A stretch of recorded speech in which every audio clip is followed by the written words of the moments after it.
Slinging seeds,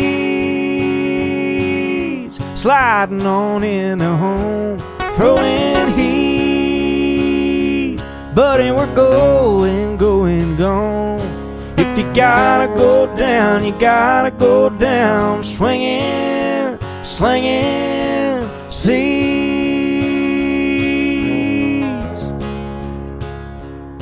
It's America's favorite pastime. Come on, let's have a good time, slinging seeds. Yeah, we're just slinging seeds.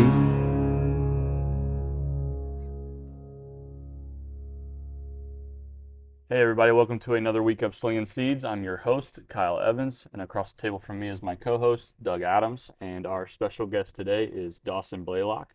Doug, go ahead and give us a background on Dawson. Yes, I've known Dawson since he was a youngin', right? But when he was still playing back in probably freshman year, I think. So he went to Eaton High School, played at Vincennes College, the university, I guess technically, and played college baseball there for a couple of years. Yep. And we were fortunate enough that he was with us for a couple of years in the Canes program back in the day with Mike Randolph, with the group with it was like Addison Culpepper and Hunter Cholinsky and Kenny Blackmore and all those guys, Ian Long. So yeah, he's been around for a minute. So I've known Dawson for a lot of time, and yeah, he moved on to a different summer program when he was 17, I think, junior year for a couple of years, and had a good run with the Sluggers. But we've always stayed tight and talked through the process. And anytime I've seen him, we've had a great conversation. We've always had a great relationship, and happy to have him on the pod. Yeah, absolutely. So it's a little early on in our relationship. Just met you, recently when you started working here at P413. So in getting into my first question, really just want to know, I guess, your background in baseball, like how it started. It's kind of traditional question for me, just, how you learned to love the game. Yeah, so I've always played baseball. It's always been my first love, playing t-ball. Started at 5. Stayed in the same community down at Eaton. Little league there. Worked all my way up. Started travel ball about 12U, 13U for a team called the Rebels. They're just a little community with some guys that I knew from school around the area. 14U, 15U, went to the Dayton Sting for 1 year. Kind of my first taste of travel ball, different tournaments, things like that. And then that's when I found the Canes around 15U, playing for Mike, and getting to know you. Obviously, that's when I started working with Juan up at top velocity. That helped me out tremendously with not only my velocity, character, just pitching on the mound. I think I went there, I was 75 to start, and then I worked that winter going towards my sophomore year. I think I got to 81, maybe 83 within that little time frame there, just working with him, doing the med ball drills. And then, like you said, I left. I went to Dayton Sluggers because my age group with Mike, that team broke away. Yeah, it broke away. Mm-hmm. Yeah, that was right before 18 year, right? Yeah. Yeah. Mm-hmm. So it broke away. Then you offered me to come down. Obviously, the class of 22. Mm-hmm. It was a great team and everything, but kind of wanted to stay with my class. Kind of why I left. I had a few buddies over there. But yeah, then I went on to Vincennes University, played there 2 years, a small junior college up in Indiana. Pitched there, was a starter. Had some ups, had some downs. Thought I pitched pretty well. Some games, obviously, not exactly how I wanted it to go, but I'm grateful for the experience. Yeah, so you obviously hit a lot there. So let's talk about the Juan thing. I mean, obviously you worked with Juan there for, that off season. You jumped 6 to 8 miles an hour. Mm-hmm. You're always special on the mound. You're always competitive. You could always pitch, but you needed that velo jump, right, to get to where you wanted to be. And so now that you're back working at P413, you're going to start doing pitching lessons with Top V. Yeah. So tell us about how that conversation with Juan went, And I mean, Juan doesn't let a lot of guys do pitching lessons. You know what I mean? It shows how highly he thinks of you. Yeah. But now that we can add the pitching lesson department with you working in the Top V program, and tell us about that conversation with Juan, and what your thoughts are going into pitching lessons here. Yeah, so I know we talked about different lessons, pitching, hitting lessons, different things like that, Yeah. speed in the weight room. So kind of blossomed off of that. Sat down with you, sat down with Juan, just being able to talk with him. Obviously, I was with him for a few years, so I'm familiar with all the Top V stuff, kind of the program, med ball, everything that he goes through. And we just sat down, had a conversation, um, letting me do a little bit of one-on-one training right now. And he's kind of letting me kind of go through that on my own a little bit right now. But yeah, he's kind of giving me the full reign on stuff that I want to do. Yeah. Absolutely, that's incredible. We added some trainers this past May, being Sam, and Sam has brought some great things to Yeah, the him club. and We've Brandon have been yeah, awesome. yeah, Yeah. it's been great. He's been on the pod a couple times. Tell us a little bit about your experience so far with Sam and how it's going. Yeah, I mean, Sam's incredible. He's been great to me. It's just fun being able to watch him lead groups, not only speed in the weight room, things like that. Great dude to talk to, great dude to be able to learn different things from, how he communicates with the athletes, different things that he teaches them. Also, Brandon, got to talk with him a little bit. Another great dude. He knows a lot about weight room specific stuff. I've learned a few things from him. But yeah, it's been great just being able to have somebody like that to be able to learn from, especially that's kind of doing the things that I want to see myself do in the future. Just having a guy like that to lead by example, kind of like a role model right now. Yeah.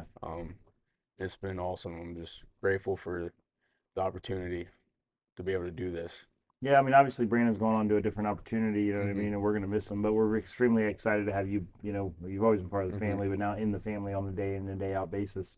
Um, That's kind of his background, right? yeah, Like, so tell me, because obviously you went to school for this stuff, you wanted to be a trainer, this is what you're working toward, Yeah. that's been your long-term goal. What is it like on the school side, but now what's the difference when you come in here and you're doing it on a day in and day out basis? Like, what is Yeah. that? I mean, how much is it similar? What have you Yeah. learned that's a little different than maybe you thought?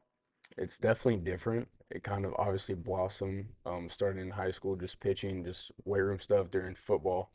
Went down to in college, kind of a few of my roommates, a few of my friends down there, kind of just started hitting the weight room hard, just getting there, learning different things. And then obviously I studied kinesiology, just a study of the body, the movement of the body, just how it works, like rehab stuff.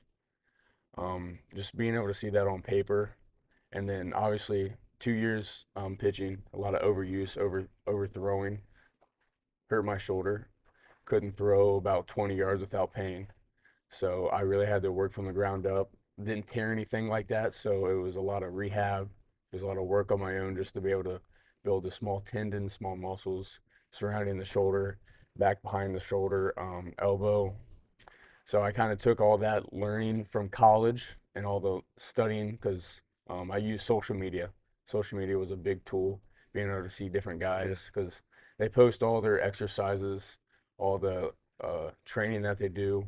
Um, it's incredible. Obviously, there's the downside to social media, but if you utilize it the way it should be utilized, you can get a lot out of it. So that's probably the biggest piece that I took from it, just being able to see different guys, whether it's at the pro level, trainers, just being able to implement that to me, which helps me now train the young dudes because I kind of worked myself from the ground up with my shoulder and different rehab, weight room stuff. So now it's just being able to express it and kind of share my knowledge to them. Yeah, one question I really have, and I'm curious about this because some of our athletes are just now doing it, right, for the last year or so.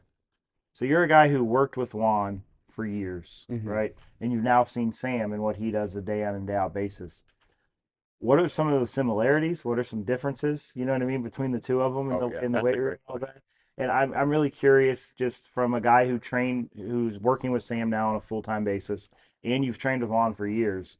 What is that difference like between the two Yeah, of them? so they definitely are pretty similar in their character and kind of their charisma and their confidence in their craft and their lessons. just different things like that. They're confident and they know the stuff that they're teaching actually works, and they kind of just rely on that. I think that's definitely the biggest thing to have a Common? similarities. Okay. Yeah, yeah. So what about give us a little some of the differences? Maybe hard. Differences. So I know one of the main differences me and Sam talked a little bit about. He was doing like plyo reverse throws with like weighted balls and like plyo balls. Oh man, You don't even want to mention plyo balls to Juan. Yeah. So no. that part right there, just different training techniques, I guess. Yeah, Talked about- I haven't seen Sam do that in this building. I think yeah, I don't know if he's done it in this one. yeah, I think We've talked about it. yeah, I think but he respects Juan too much that Yeah. we don't do the plyos here, but yeah, that's just funny. Yeah, I'm just curious because as a guy who's been with both of them now, obviously working with both of them, they're very similar in their character, how hard they work, their work ethic, all that Mhm. stuff. But it's just like straight bar versus trap bar is something Yeah. that I enjoy ripping both of them about because it gets them going. Yeah. But yeah, so it's just something that I was curious and I wanted to have asked about. Yeah, I think they're both intuitive as well. And their ability to kind of be creative in their environment Mhm. when a lot of the things that Juan does, like is monotonous, you know what I mean? Where it's over and over, but Juan finds different ways Yeah. to create that environment He and does. and help them, help inspire these kids to be better. And Sam's very similar in that way because, well, Sam's kind of the general training guy, right? Yeah. So, really, when it comes down to Sam, it's just Sam's trying to get you as strong and and help you perform, but also help you stay healthy. I mean, you get to see it with Alec, and the jumps are unreal, right? Yeah, no doubt. I mean, Alex not at 106 exit velo or whatever it is without Sam. I mean, I was in here working with him out this morning. We were both dragging because we had a scrimmage last night, but we were in here together working out at 7:30. But yeah, no, Sam does a phenomenal job for sure. Yeah, I mean, if you can make me look semi-athletic and lose 30 pounds, I mean, there what you can you do go. for a real athlete, right? I mean, so the next question is obviously you've decided to come on P413 full time now, right? Yeah. You're working with Sam, taking that role. One of your responsibilities in that role is going to be the adult class, the women's class in the morning, some adult training at night. Tell us a little bit about what you're looking forward to there, and and what you're hoping to bring to P413. Yeah, I'm excited. So I'm starting Thursday and Friday. Brandon's still there this week, Yeah. so I'm kind of go there and kind of shadow him, see how he does things, bits and pieces I can learn from him. It's going to be new, it's going to be different, but it's going to be something that I can grow. Mm-hmm. It's going to be just another thing that I can add to my arsenal because it's, obviously I'm more used to coaching the younger kids, high school kids, middle school kids, Mm-hmm. but being able to teach adults is going to help me grow. I talked to Sam a little bit about it. When he was in his 20s, he was saying how he started off with adults, Yeah. and it helped him being able to train the athletes Yeah. because like seeing all the different things that they're not as strong in different areas, you got to kind of critique them a little bit more, put more emphasis. So it kind of help doing teaching them kind of help the athletes kind of teach them. So Yeah. it's going to be new, but I'm definitely excited to get that going. I think there's definitely a difference in like mobility Yeah, too. because obviously there's different goals. For adults and athletes, there's different Right. goals. Yeah. You know, the move, obviously, it's a lot different, just different things like that. Yeah, one of the things I appreciate with Sam the most when we're doing my stuff is because of my shoulder injury when I was still playing way back when. That actually did happen at one point. And then my history of back problems. Like he makes sure my workout is geared around that. There's certain things that we don't do, and there's certain things we do. But understanding the body at the adult level, I imagine is going to be a lot of work. You have to understand what each person is going through and what their goals are and all that. So I definitely respect that. And give us something that obviously you're going to start working with Sam on a day in and day out basis with his regular groups, right? So Yeah. give us something that you're hoping to bring to P413 that you feel like you're going to fit right in and something you're hoping to bring to the program. Yeah, your brand. So kind of being in the weight room, so kind of just like the energy, getting the guys more involved, get them to actually want to do the work in the weight room, kind of the monotonous stuff where you see a lot of the young guys complain about different things, just trying to be that guy that's going to discipline them, but also be fun and just let them have fun in there and realize that's whatever sport or whatever they're training for, it's all a game, you know.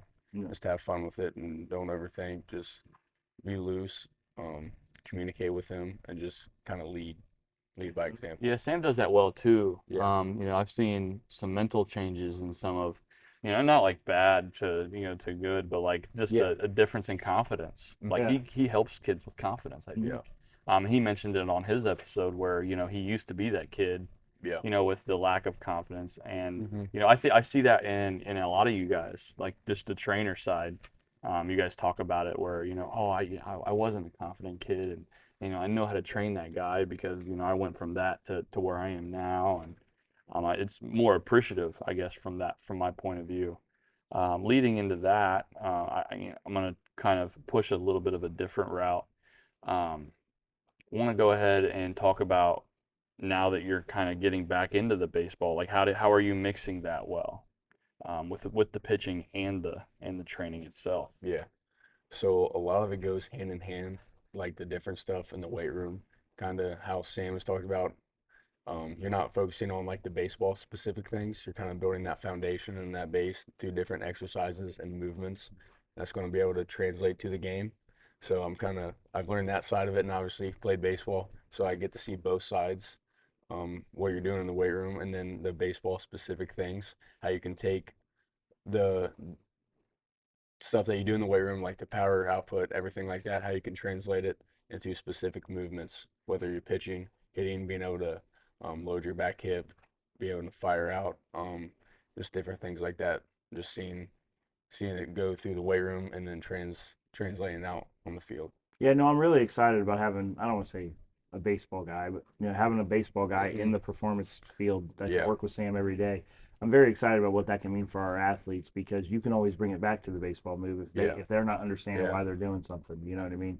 And I think you kind of being that translator, so to speak, of yeah, this is what you need to be the best athlete. But hey, by the way, when you're doing this in baseball, this is going to make you better. Yeah. So I'm You're really definitely our adapter. Yeah, for sure. you can kind of spin to that kid that, man, I really don't understand how this helps me on a baseball field. You can give them that second language, right? That Yeah. baseball Just being language. able to see both sides. Absolutely. And so as a baseball guy, obviously you grew up in Eaton, Mm-hmm. and I know Eaton baseball means a ton to you. Yeah. So tell us a little bit about your relationship with the coaching staff over there at Eaton and what it means to you, and what being an Eagle meant. It meant everything to me as a kid. So my high school coach, Patrick Flanagan, I met him when I was about 10, 11, 12U, just doing some hitting and pitching lessons. It was called Hitters Hangout. I'm not sure if you're familiar with that. Yeah. It was in Richmond, Indiana. Yep. I went there, done one-on-one lessons. Didn't know him at the time, went in there, trained with him for a couple years. Went in there, taught me a lot. And then about my second year, 12U, he's like, hey, I just got the head coaching job at Eaton. And we're like, let's get to work. So obviously, I knew him for a couple years. We developed our relationship, and I got to give a lot of credit to him because he helped me from a young age, and then also in high school as well. So He's a really good guy. I miss him coaching, right, so to speak, like at the high school Yeah. level. Yeah. Obviously, I know he worked at Carlisle. I'm not Mhm. sure exactly what he's doing now. I haven't seen him in a Yeah. couple of years, but yeah, really good guy. I still see him on most Sundays. We go to the same church. Nice. That's outstanding. You have any memories from your time at Eaton that you're significant? Yeah, so my senior year, just on the mound, um, I think I had like a 1.1 ERA. Just didn't have all the strikeouts that I wanted that year, but I was definitely efficient up on the mound. Then there's one game, um, I had a no-hitter going, probably towards the last inning. I've talked to you about this before. Yeah, he has. But I had a no-hitter going, and the last inning was going to be a complete game. It was the ninth hitter. He ended up hitting a walk-off home run against me, and we ended up losing the game. And it was going to be a no-hit. So, threw my glove down on the mound, just super upset.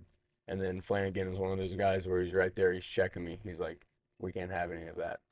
Um, he was just one of those guys where he kept you disciplined, because he just wanted to see you perform the best. Like a game like that, it's like, I was thinking a no hitter, and then let alone like we lost the game. Like that wasn't even in my mind that we were going to lose that game. Um, that's just another, like going back. me and him's had that relationship to where he's at the same church as me. My faith has been absolutely everything. I wouldn't be here without my faith. Gave my life to Jesus at a young age. About 10 years old, I went to a church camp with a whole bunch of my buddies. I remember that. Then kind of throughout high school and in college, I kind of went away, started doing things on my own, doing stuff I shouldn't be doing, drinking, smoking, just all that stuff. Which, as an athlete and as a person and as a follower of Christ, you can't make room for that. Um, so through high school and then down at college, I was doing that stuff.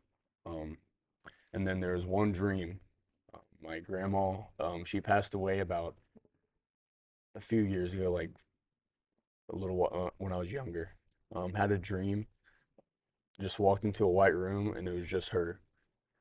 Completely broke down, woke up, ended up going to CVS for some reason. Don't know why, but I went there just to go get like vitamins. Like I think it was like magnesium, a few different vitamins. And as I'm going there and as I'm grabbing it and checking out, some dude comes up to me and hands a pamphlet and says, "Make peace with God." Right after that dream. Um, so that kind of starstruck me, just kind of seeing things from a different perspective. Kind of the first time where I really felt the presence of the Lord kind of in my life. Um, then I came back home from college because I graduated with my associates. Came back home, started getting back into that lifestyle of partying and doing different things. And then the day after, I started doing that stuff. An incident happened where I ended up uh, completely shattering and breaking my jaw. I had double jaw surgery, had my mouth wired shut the day after that happened. So obviously that was another wake up call. And just what Jesus has done in my life, I can't put words to it. I feel that. Being sober, I haven't touched any of that stuff in about a year and a half now. And I used to be so dependent on it, and it's crazy, but Jesus has totally shocked my world and give me opportunities like at this place. If you talk to anybody that I'm close with, any friends, I said like after my athletic career or whatever I'm doing, I want to be able to train kids athletically or pitching or whatever, but I want it to be faith-based. And you gave me that call, and this is a facility that does baseball training, strength training, and it's faith-based. It's like God answered a prayer right there, I like which is absolutely incredible. And it's, isn't it funny how like the signs just come out sometimes and they smack you right in the face. And like I have a story of my own actually, and it was when I first started working here. I was very unsure of where I was at. I didn't know if I belonged here. I was lacking confidence. I felt like the coaches that I was around, being Doug and Frank, um, they felt like big trees, right, with these that cast these big shadows, and I almost I wanted to leave because I was like so afraid of what was coming next. And at that time, I think you remember my grandmother passed away very early on in my time here, and we were going through her house, and I found a card that she had meant to give me on my high school graduation, which was 10 years ago. So I was like, okay, well, I opened it up and I read it and said, "You're exactly where you need to be." And below it was like Philippians 4:13, which is P413. It froze me right there. And I'm like, oh. Mm-hmm. So I think the buy-in really kicked in, and it really helped me kind of direct myself and be here and actually enjoy it. And my confidence started to grow. So to hear your story, it's definitely Powerful. Yeah, it's powerful. It really is. When you when Doug told me you were coming onto the team, one thing that Doug mentioned was that you had a special relationship with Mike Randolph, and you mentioned him earlier on in this pod.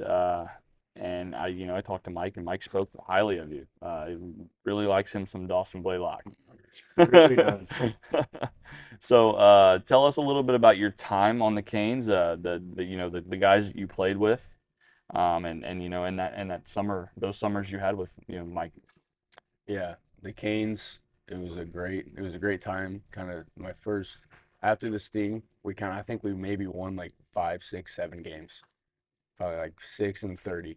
Just wasn't ideal. So when I came to the Canes, playing with Mike, he was a great role model, just a great guy to be able to talk to as a coach and as a person. He knew how to coach. He knew how to lead. A lot of the guys that we played with, there's just a lot of great guys, a lot of fun times. Played third, pitched there, back when I was a two-way, but it was a lot of fun. It was a lot of fun for sure. Yeah, Mike's like really confident in the way that he speaks, but like when he's around, like I wouldn't say me, but like when it's like you and Frank, he kind of like tells you guys that he's giving you the reins. Like you guys know this stuff. I don't know anything. But like I see him with those 13-year-olds, and like dude, those kids would run through a wall for that man. Like he can really lead those guys. Mm-hmm. Yeah, for sure. No, he came to the game last night, and most of our 13U team was there, and they were all hanging out with Mikey. Yeah. See, so that's just Yeah. I love Mike. You know, being able to go down to ABCA with him every year, since I've been here, and then coaching in the dugout with you guys over the summer.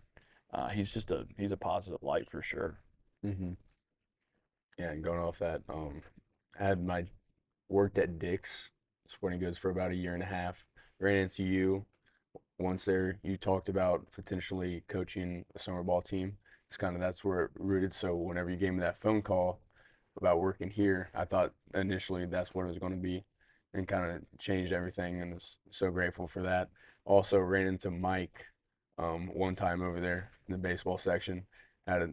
Talked about different things with him about what I've been doing, how I've been. So it's kind of cool that I ran into both of you two while I was working over there. Yeah, I mean, for me, I think it's really important that all the former guys that we've had know that whether they moved on or stayed here or whatever, or whether they're playing baseball at the college level, whether they're not playing baseball at the college level, I hope you guys have always known that I'm here if you need me. Mm-hmm. You know what I mean? That I genuinely love them. This isn't, I try to live it that way. Not perfect, obviously, make a lot of mistakes. But, like I said, Dawson's always been a special kid just because the work ethic was so elite. So for me, it was pretty easy when, unfortunately, Brandon decided that he had to do something else and he was moving on. In my head, it was, I got to reach out to Dawson. So I actually went to Dick's. He wasn't working. And so I Go texted him. figure. So I texted his dad. That was kind of how Yeah. my story was. So I texted his dad and I said, for some reason, Dawson's number is not in my phone anymore. Do you mind sending it to me? So he sent me the number. I reached out to him and I said, hey, would you be willing to sit down with Sam? You know what I mean? And luckily he said yes. And I guess the rest is history because now he's here and we're getting ready to roll. Yeah, yeah. Grateful for you just thinking of me Yeah, during that time. you're the first guy that came to mind. I was actually in Alabama when I found out. I was Mhm. visiting Danielle and the grandson and Alec too, I guess. That's my son-in-law. And so I was actually down in Alabama when Sam told me, and my first thought was, "Oh, I gotta call Dawson." So I'm literally, like, it was like the day before I left. I kind of heard about it, so I went into Dick's before we went to Alabama. But then it was official when I was in Alabama, and that's when I texted your dad and I said, "I need Dawson's number." And then, That's awesome. yeah, and then called you, and I'm just glad he was willing to share it. I'm glad I didn't make him mad way back when. Yeah, right. So obviously we talked a little bit about you doing some top V pitching lessons earlier when we talked about your relationship with Juan. So you're gonna start doing some top V pitching lessons. You were a two-way guy, so you're gonna do some hitting lessons here at P413 as well. We're still working on the schedule and all that. I'm excited. I'm hoping that can start the week of the 31st for those people looking to work with Dawson. That's kind of my goal on the hitting side. Yeah. Because that's when our schedule changes on the hitting side. So I really can't make any changes, as Kai knows, until we get to there because everything's scheduled out for this month. Oh yeah, we're rolling. But tell us a little bit about what you want to bring to the one-on-one pitching lessons and the hitting lessons that you're going to start doing. Yeah, I'm excited to get that going. I think we touched on it a little bit earlier, but I bring something that a lot of people can't. Getting my kinesiology degree, study of how the body works, being able to see how guys move in the weight room, different weight room specifics, and then tying it into the pitching or into the hitting, just seeing how they can move different, being able to tie it from the weight room and then putting it onto the field stuff. So I'm definitely excited. Obviously, I have the background working with Juan, the top velocity stuff, kind of my own ways, being able to implement them. Also, in the cages, hitting, just being able to move athletically and just being able to use your body the way it's supposed to be used, where you're going to get the most power output, the most force, and that's where the best results are going to lead to. Yeah, absolutely. I mean, to be able to bring your brand, right? It's like the most important thing. You start talking about ground force, like it's the quickest way to my heart. Yeah, exactly. Right. Just one step away from getting them big old plates, right? I'm kidding. I'm not sure we'll ever be able to afford those. We'll leave that to the boys out in Vegas. Yeah. We'll leave that one. So we asked everybody the same question to end, right? So it's the same question we've asked everybody with the exception of Sam because he could care less about what we change in the baseball world. Yeah. Right? If there's one thing you could change about the game that we all love to make it better, what would that thing be? Yeah, so I'm going to give the obvious answer. I'm going to say the pitch clock, especially as a pitcher, being able to take your time in between pitches. You don't have to have a mental clock in your brain of how fast you need to get on the rubber and how fast you need to throw the ball. I think they need to go away from that to start off. And then I'll touch a little bit on like different coaches. I think everybody needs to keep obviously the players in mind and the love of the game in mind and kind of get away from kind of selfish desires, trying to feed yourself, like especially coaching the younger guys. Obviously at that age you want them to develop into being great role models, leaders, and baseball players. Like you're not going to remember winning gold and getting a trophy at 12U. I mean, that trophy's going to look cool, but obviously when you're coaching and different stuff like that, it's keeping the players in mind 100% of the way, leading them how to be great role models and leaders in society. That has to be number one. And there's a lot of coaches that are not putting that first, really just putting God first and letting him pour out and to where you need to lead and what steps you need to take onto the field. I like that answer, actually. I mean, I think sitting down here, right, you don't know Dawson as well as, say, me, Mike, some guys who have been in this program, Juan, right, for a long time. But I think just sitting here with him for 30, 40 minutes, you kind of see who he is, right, as a person. It bleeds out of him. It's one of the reasons why he's had a gift of leadership when he was young. You know what I mean? Dawson's had that ability to lead you off the cliff or take you to the mountaintop, right? Yeah. He was born with it. It's in him. It's what the Lord gave him. I am so excited about the impact he's going to make at P413. I am so excited about what he's going to do for our athletes. I'm so excited for what he's going to do for the adult clients like myself, right, or whatever adult people he works with.